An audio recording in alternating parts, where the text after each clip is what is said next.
Hello दोस्त, स्वागत है आप सभी का हमारे यूट्यूब चैनल पे।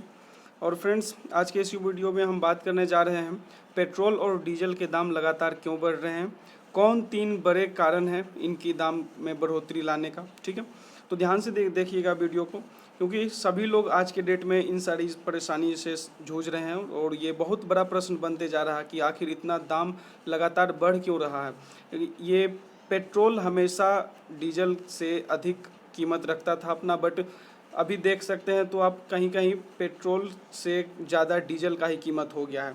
तो कौन सी ऐसी फैक्टर हैं जो इन सबों को दाम बढ़ाने में लगातार बढ़ा ही रही है, तो उन सारे पर चर्चा करने जा रहे हैं हम।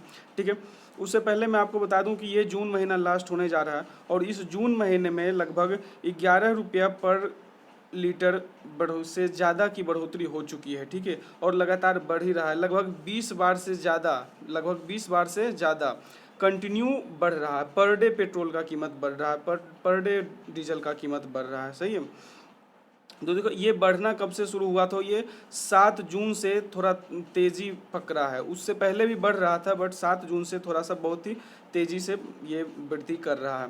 तो चलिए हम वीडियो में आगे बढ़ते हैं और बताते हैं आपको 3 कारण। उससे पहले आपसे एक छोटा सा रिक्वेस्ट है कि चैनल को सब्सक्राइब नहीं किया तो चैनल को सब्सक्राइब कर लो और बेल आइकन को दबा लो, ताकि कोई वीडियो अपलोड करूँ उसका नोटिफिकेशन आपको मिल जाए। और वीडियो अच्छा लगे तो अंत में लाइक भी कर देना। चलिए हम बढ़ते हैं अपने। देखो, अब दाम किस पर निर्भर करेगा, ये डिपेंड करेगा कि हम को उस चीज़ को लाने में खर्चे कितने पड़ रहे हैं, उसको अपने यहाँ लाने में खर्चे कितने पड़ रहे हैं। अब जैसे कि मैं अगर पेट्रोलियम की बात करूँ तो ये पेट्रोल डायरेक्ट नहीं निकलता है धरती के अंदर से, ये क्रूड ऑयल निकलता है। ठीक है, तो क्रूड ऑयल भी हमारे यहाँ सारे जितने हम लोग खपत कर रहे हैं ना, उसका 80% हमको एक्सपोर्ट करना पड़ता है, इंपोर्ट करना पड़ता है। ठीक है, बाहर से लाना पड़ जाता है हमें, क्योंकि हमारे देश में उतना नहीं है, इसे हम इंपोर्ट करते हैं। और हम कुछ मुंबई हाई से जो निकालते हैं और भी देश के कुछ क्षेत्रों में है, तो वो महज 16% ही तेल है, बाकी का 84% हम बाहर से लाते हैं। तो बाहर में अगर रेट सस्ता होगा तो हमारे यहाँ सस्ता होना चाहिए, और बाहर में अगर रेट महंगा होगा तो हमारे यहाँ पेट्रोल भी महंगा होना चाहिए, क्योंकि मेजर पोर्शन तो यही है 84%। लेकिन ऐसा होता हमारे यहाँ नहीं है। चलिए मैं आपको बताता हूँ क्यों नहीं होता। देखो, हमारे यहाँ जो है अभी, हमारे यहाँ नहीं बल्कि पूरे वर्ल्ड में लॉकडाउन लगा था। ठीक है, लॉकडाउन, मोटर वाहन सब कुछ बंद थे, पेट्रोल की खपत बिल्कुल शून्य के बराबर हो गई थी। तो ऐसे में हुआ क्या, इंटरनेशनल मार्केट में क्रूड ऑयल का कीमत बहुत नीचे गिर गया था, कोई खरीदने वाला नहीं मिल रहा था। लेकिन हमारे देश में इसकी कीमत में गिरावट नहीं हुई। ठीक है, रीज़न इसका क्या है? रीज़न इसका है कि सरकार के द्वारा पेट्रोल पर लगाया जाने वाला टैक्स, ये है सबसे पहला और सबसे बड़ा रीज़न कि हमारे यहाँ पेट्रोल की कीमतें इतनी क्यों बढ़ रही है। जब अंतर्राष्ट्रीय मार्केट में भी पेट्रोल की कीमत हम घटती है, फिर भी हमारे देश में कीमतें नहीं घटती है। रीज़न ये है कि पेट्रोल की कीमत घटती भी है तो सरकार उस पर टैक्स लगा देती है, जिस वजह से पेट्रोल का कीमत हाई चला जाता है।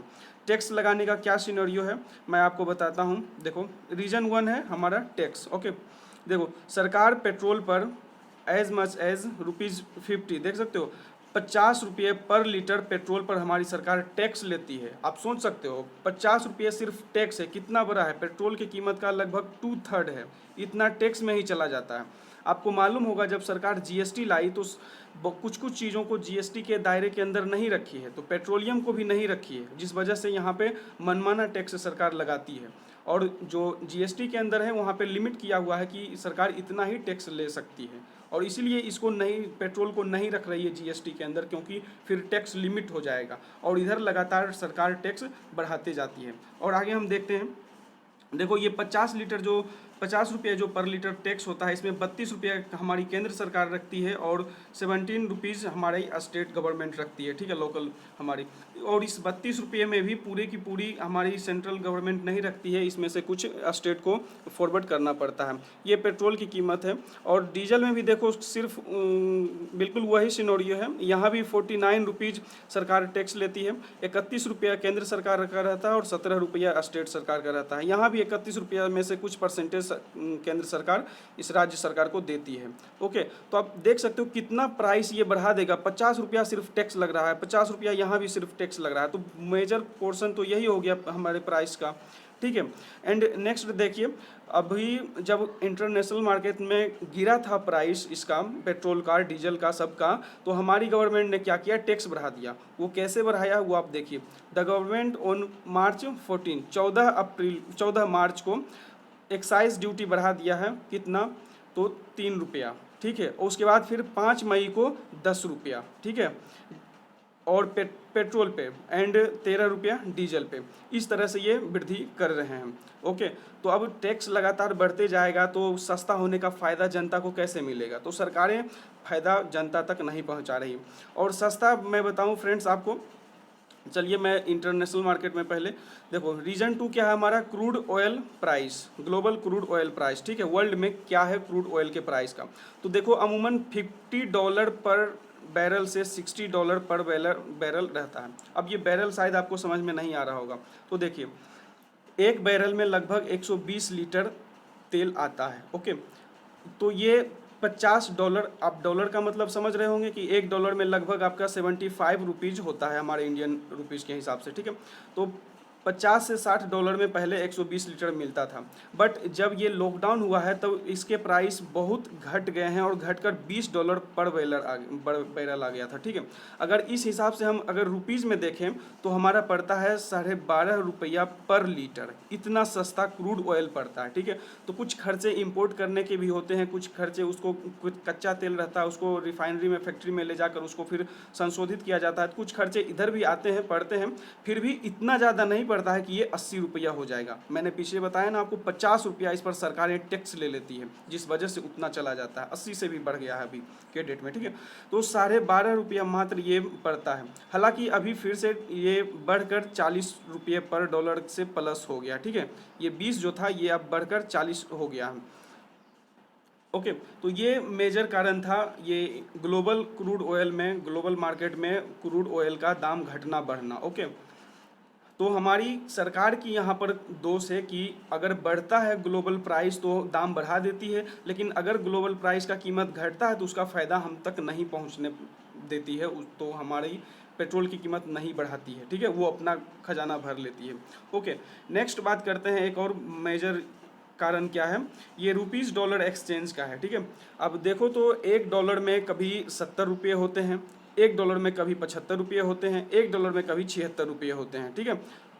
तो सरकारें $1 का ही सामान लाती है तो कभी 70 रुपये देने पड़ते हैं, यानी कि सस्ती पड़ी हमें थोड़ी सी, कभी 76 रुपये देने पड़ते हैं, यानी कि महंगी पड़ गई थोड़ी सी हमें, तो ये भी कारण है, ठीक है। इन सभी वजह से हमारा पेट्रोल का कीमत लगातार बढ़ते रहता है। और एक और बात है, अभी जो रिसेंटली हाल फिलहाल का न्यूज है, तो इधर ओपेक एक है कंट्री, ठीक है, OPEC, ये कंट्री का समूह है, इसका फुल फॉर्म होता है the organization of petroleum exporting country, ठीक है। ये पेट्रोल एक्सपोर्ट करने का, पेट्रोल बेचने वाले कंट्री का समूह है, ये संघ है, ठीक है। इन्होंने क्या डिसाइड किया है कि हम जुलाई से, यानी कि नेक्स्ट मंथ से 10 मिलियन पर लीटर कम पेट्रोल हम बेचेंगे, ठीक है। 10 मिलियन पर लीटर कम पेट्रोल बेचेंगे पर डे, इतना कटौती करेंगे। तो ये इस वजह से भी हो सकता है कि मार्केट में तेल का कीमत और भी बढ़े। क्यों? क्योंकि अगर तेल का मार्केट में कम आएगा, तेल मार्केट में कम आएगा और खपत बढ़ेगा, आप देख सकते हो पूरे वर्ल्ड में अनलॉक मोड आ चुका है, तो खपत बढ़ेगी ही पेट्रोल की, और ये देश कर रहे हैं कि हम पेट्रोल कम बेचेंगे, तो ऐसे में जब सामान मार्केट में घट जाएगा और डिमांड बढ़ जाएगा तो कीमतें बढ़ेंगी। तो ये सारी वजह है। अच्छी लगी हो वीडियो तो अपना लाइक कर देना और चैनल को सब्सक्राइब कर लेना, हो सके तो फ्रेंड्स को शेयर भी कर देना वीडियो को, ठीक है। और देखने के लिए आपको बहुत बहुत धन्यवाद, थैंक यू।